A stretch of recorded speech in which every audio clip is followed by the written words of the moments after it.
मेरे प्यारे देशवासियों, नमस्कार।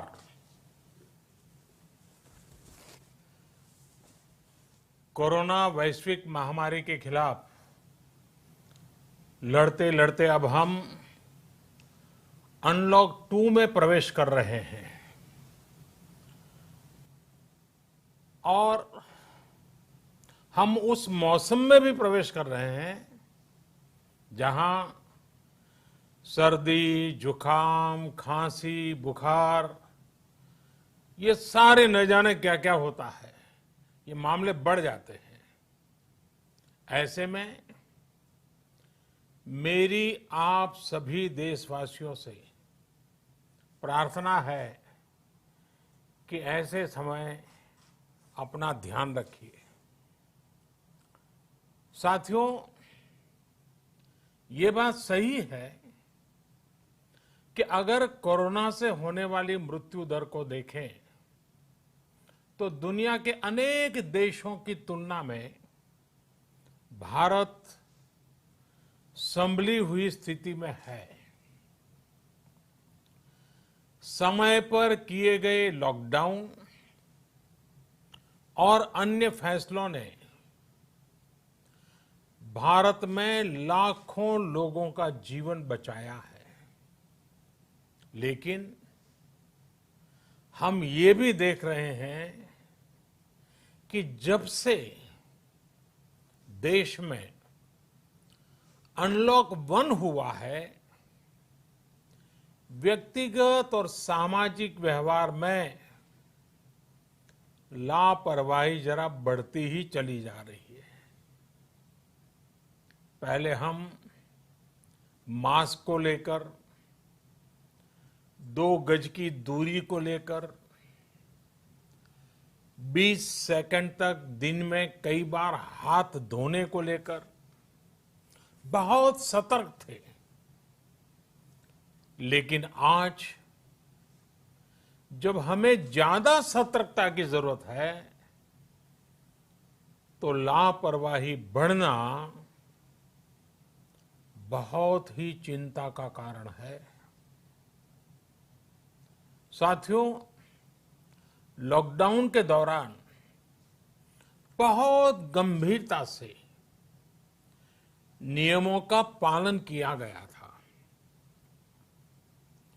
अब सरकारों को, स्थानीय निकाय की संस्थाओं को, देश के नागरिकों को फिर से उसी तरह की सतर्कता दिखाने की जरूरत है। विशेषकर कंटेनमेंट जोन्स, उस पर तो हमें बहुत ध्यान देना होगा। जो भी लोग नियमों का पालन नहीं कर रहे हैं, हमें उन्हें टोकना होगा, रोकना होगा और समझाना भी होगा। अभी आपने खबरों में देखा होगा, एक देश के प्रधानमंत्री पर 13,000 रुपये का जुर्माना इसलिए लग गया क्योंकि वो सार्वजनिक स्थल पर मास्क पहने बिना गए थे। भारत में भी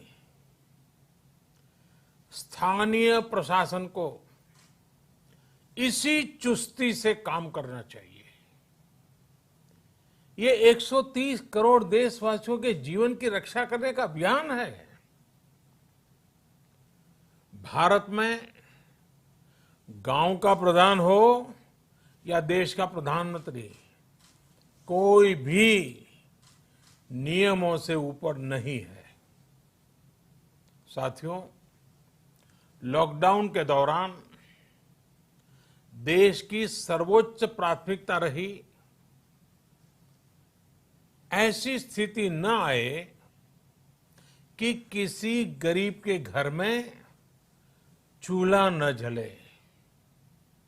केंद्र सरकार हो, राज्य सरकारें हो, सिविल सोसाइटी के लोग हों, सभी ने पूरा प्रयास किया कि इतने बड़े देश में हमारा कोई गरीब भाई बहन भूखा न सोए।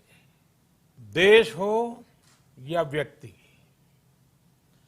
समय पर फैसले लेने से, संवेदनशीलता से फैसले लेने से किसी भी संकट का मुकाबला करने की शक्ति अनेक गुना बढ़ जाती है। इसलिए लॉकडाउन होते ही सरकार प्रधानमंत्री गरीब कल्याण योजना लेकर आई। इस योजना के तहत गरीबों के लिए 2.25 लाख करोड़ रुपए का पैकेज दिया गया। साथियों, बीते 3 महीनों में 20 करोड़ गरीब परिवारों के जनधन खातों में सीधे 31,000 करोड़ रुपया जमा करवाए गए हैं। इस दौरान 9 करोड़ से अधिक किसानों के बैंक खातों में 18,000 करोड़ रुपए जमा हुए हैं। इसके साथ ही गांवों में श्रमिकों को रोजगार देने के लिए प्रधानमंत्री गरीब कल्याण रोजगार अभियान तेज गति से आरंभ कर दिया गया है। इस पर सरकार 50,000 करोड़ रुपए खर्च कर रही है। लेकिन साथियों, एक और बड़ी बात है जिसने दुनिया को भी हैरान किया है, आश्चर्य में डुबो दिया है। वो ये कि कोरोना से लड़ते हुए भारत में 80 करोड़ से ज्यादा लोगों को 3 महीने का राशन, यानी परिवार के हर सदस्य को 5 किलो गेहूं या चावल मुफ्त दिया गया। इसके अतिरिक्त प्रति परिवार हर महीने 1 किलो दाल भी मुफ्त दी गई। यानी एक तरह से देखें तो अमेरिका की कुल जनसंख्या से 2.5 गुना अधिक लोगों को, ब्रिटेन की जनसंख्या से 12 गुना अधिक लोगों को और यूरोपियन यूनियन की आबादी से लगभग 2 गुने से ज्यादा लोगों को हमारी सरकार ने मुफ्त अनाज दिया है। साथियों, आज मैं इसी से जुड़ी एक महत्वपूर्ण घोषणा करने जा रहा हूं। साथियों, हमारे यहां वर्षा ऋतु के दौरान और उसके बाद मुख्य तौर पर कृषि क्षेत्र में, एग्रीकल्चर सेक्टर में ही ज्यादा काम होता है। अन्य दूसरे सेक्टरों में थोड़ी सुस्ती रहती है। जुलाई से धीरे धीरे त्योहारों का भी माहौल बनने लगता है। अब आप देखिए, अभी 5 जुलाई को गुरु पूर्णिमा है, फिर सावन शुरू हो रहा है, फिर 15 अगस्त आएगी, रक्षाबंधन आएगा, कृष्ण जन्माष्टमी आएगी, गणेश चतुर्थी आएगी, ओणम होगा और आगे जाएं तो काटी बिहू है, नवरात्रि है, दुर्गा पूजा है, दशहरा है, दीपावली है, छठी मैया की पूजा है। त्योहारों का ये समय जरूरतें भी बढ़ाता है, खर्च भी बढ़ाता है। इन सभी बातों को ध्यान में रखते हुए ये फैसला लिया गया है कि प्रधानमंत्री गरीब कल्याण अन्न योजना का विस्तार अब दिवाली और छठ पूजा तक, यानी नवंबर महीने के आखिर तक कर दिया जाएगा। यानी 80 करोड़ लोगों को मुफ्त अनाज देने वाली ये योजना अब जुलाई, अगस्त, सितंबर, अक्टूबर, नवंबर में भी लागू रहेगी।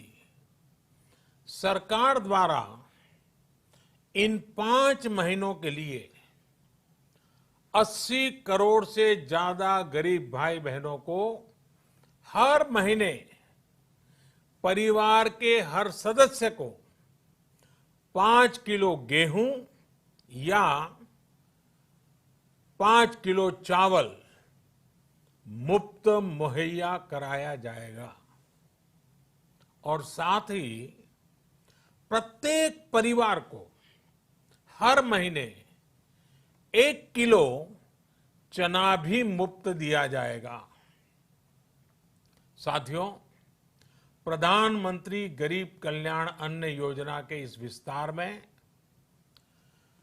90,000 करोड़ रुपए से ज्यादा खर्च होंगे। और अगर इसमें पिछले 3 महीने का खर्च भी जोड़ दें तो ये करीब करीब 1.5 लाख करोड़ रुपया हो जाता है। अब पूरे भारत के लिए हमने एक सपना देखा है। कई राज्यों ने तो बहुत अच्छा काम भी किया है। बाकी राज्यों पर भी हम आग्रह कर रहे हैं कि इसको काम को आगे बढ़ाएं। और काम क्या है? अब पूरे भारत के लिए एक राशन कार्ड की व्यवस्था भी हो रही है। यानी एक राष्ट्र एक ration card, one nation one ration card. इसका सबसे बड़ा लाभ उन गरीब साथियों को मिलेगा जो रोजगार या दूसरी आवश्यकताओं के लिए अपना गांव छोड़ करके कहीं और जाते हैं, किसी और राज्य में जाते हैं। साथियों, आज गरीब को, जरूरतमंद को सरकार अगर मुफ्त अनाज दे पा रही है तो इसका श्रेय प्रमुख रूप से 2 वर्गों को जाता है। पहला, हमारे देश के मेहनती किसान, हमारे अन्नदाता। और दूसरा, हमारे देश के ईमानदार टैक्स पेयर। आपका परिश्रम, आपका समर्पण ही जिसकी वजह से देश ये मदद कर पा रहा है। आपने देश का अन्न भंडार भरा है, इसलिए आज गरीब का, श्रमिक का चूल्हा जल रहा है। आपने ईमानदारी से टैक्स भरा है, अपना दायित्व निभाया है, इसलिए आज देश का गरीब इतने बड़े संकट से मुकाबला कर पा रहा है। मैं आज हर गरीब के साथ ही देश के हर किसान, हर टैक्स पेयर का हृदय से बहुत बहुत अभिनंदन करता हूं, उन्हें नमन करता हूं। साथियों, आने वाले समय में हम अपने प्रयासों को और तेज करेंगे। हम गरीब, पीड़ित, शोषित, वंचित हर किसी को सशक्त करने के लिए निरंतर काम करेंगे। हम सारी एहतियात बरतते हुए इकोनॉमिक एक्टिविटीज को और आगे बढ़ाएंगे। हम आत्मनिर्भर भारत के लिए दिन रात एक करेंगे। हम सब लोकल के लिए वोकल होंगे। इसी संकल्प के साथ हम 130 करोड़ देशवासियों को मिलजुल करके संकल्प के साथ काम भी करना है, आगे भी बढ़ना है। फिर से एक बार मैं आप सबसे प्रार्थना करता हूं, आपके लिए भी प्रार्थना करता हूं, आपसे आग्रह भी करता हूं, आप सभी स्वस्थ रहिए, 2 गज की दूरी का पालन करते रहिए, गमछा, फेस कवर, मास्क ये हमेशा उपयोग कीजिए, कोई लापरवाही मत बरतिए। इसी आग्रह, इसी कामना के साथ मैं आप सभी को बहुत बहुत शुभकामनाएं देता हूं। धन्यवाद।